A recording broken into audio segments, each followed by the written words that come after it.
Friends, എൻ്റെ വീണ്ടും YouTube ചാനലിലേക്ക് എൻ്റെ എല്ലാ കൂട്ടുകാർക്കും സ്വാഗതം. ഇന്ന് നമ്മളിവിടെ പരിചയപ്പെടാൻ പോകുന്നത് ഫ്രൂട്ട് സലാഡാണ്. അപ്പോൾ ഇത് ഉണ്ടാക്കുന്നത് ഞാൻ പറഞ്ഞു തരാം.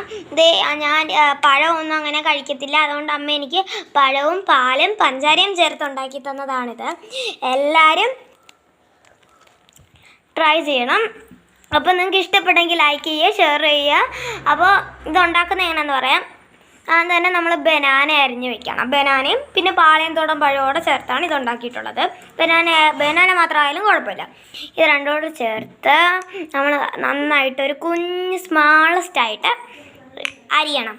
അതിന് ശേഷം നമ്മൾ ഒരു പഞ്ചാരിട്ട പാല് അനത്തിയത്, പച്ചപ്പാൽ നമ്മൾ അനത്തിയിട്ട് പഞ്ചാരിട്ട ഇളക്കി ഇട്ടത്, ആ ചൂടുപാല് ഇതിനകത്തേക്ക് ഒഴിച്ച്, പഴത്തിനകത്തേക്ക് ഒരു ഗ്ലാസ്സിനകത്ത് ഒഴിച്ച്, അതിനകത്തേക്ക് പാൽ ഒഴിച്ച് പഞ്ചാര ഒഴിച്ച് വൃത്തിയായിട്ട് ഇളക്കി കഴിച്ചാൽ നമ്മുടെ ഫ്രൂട്ട് സലാഡ് റെഡി. അപ്പോൾ എൻ്റെ വീഡിയോ ഇഷ്ടപ്പെടുമെങ്കിൽ നിങ്ങൾ ലൈക്ക് ചെയ്യുക, ഷെയർ ചെയ്യുക. അടുത്ത നല്ല വീഡിയോ ആയിട്ട് ഞാൻ നാളെ വരാം ഫ്രണ്ട്സ്. Thank you.